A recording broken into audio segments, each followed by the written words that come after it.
शिमला की खूबसूरती के बारे में कौन नहीं जानता। बर्फ से ढके पहाड़, ठंडी हवाएं और बादलों में छुपे रास्ते।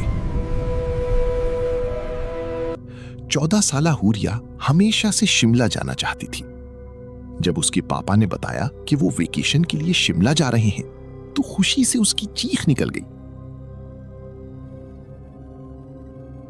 अगले ही दिन वो अपनी फैमिली के साथ शिमला रवाना हो गई।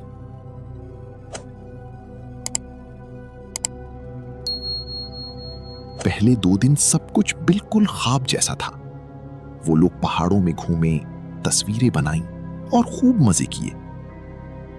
लेकिन उन्हें क्या मालूम था कि ये सफर जल्द ही एक खौफनाक डरावने ख्वाब में बदलने वाला है।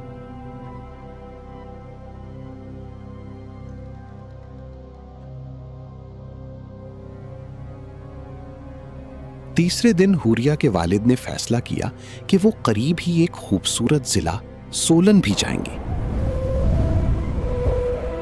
शाम के वक्त वो सब शिमला से सोलन जाने वाली पुरानी ट्रेन में सवार हो गए। शुरू में हूरिया बहुत खुश थी, लेकिन आहिस्ता आहिस्ता 2 घंटे का सफर उसे बोर और परेशान करने लगा।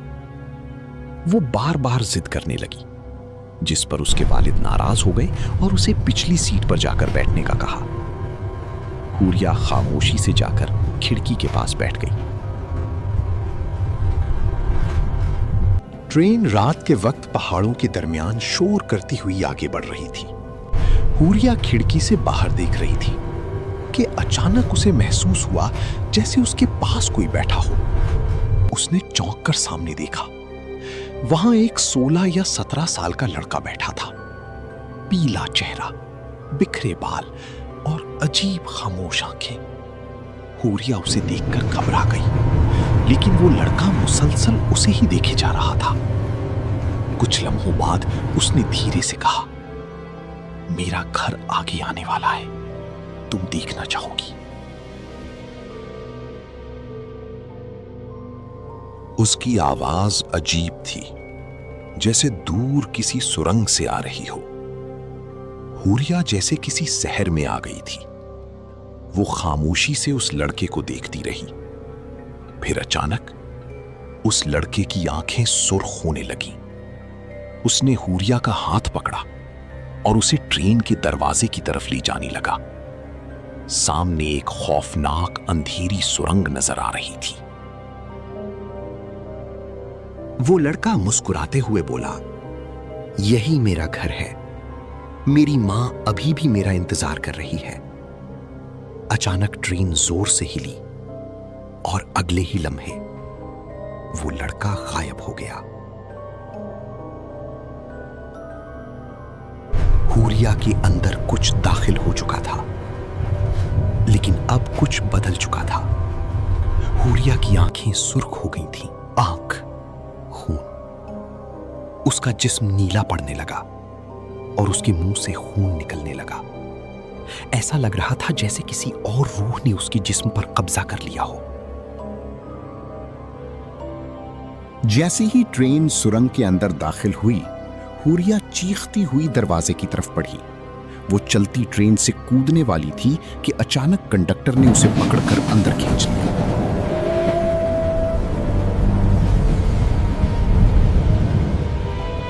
हूरिया जोर जोर से चीखने लगी। उसकी आवाज अब उस जैसी नहीं रही थी। तभी एक बुजुर्ग मुसाफिर ने उसकी आंखें बंद की और पानी वाली बोतल से उसके माथे पर पानी डालने लगा। जैसे ही ट्रेन सुरंग से बाहर निकली, हूरिया अचानक खामोश हो गई।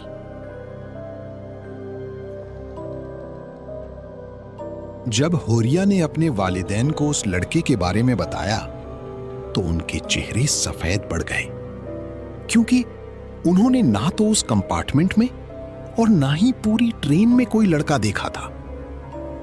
बाद में एक बूढ़े आदमी ने उन्हें उस खौफनाक सुरंग की हकीकत बताई।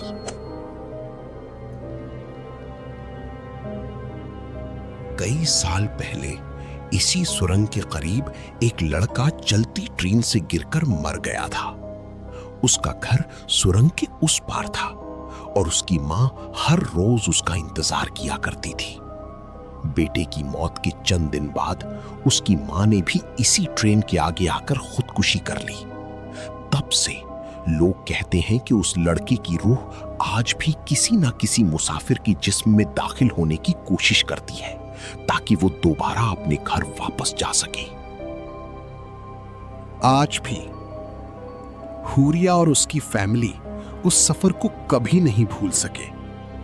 कहते हैं आज भी जब रात के वक्त ट्रेन उस सुरंग से गुजरती है तो कभी-कभी खिड़की में एक लड़का दिखाई देता है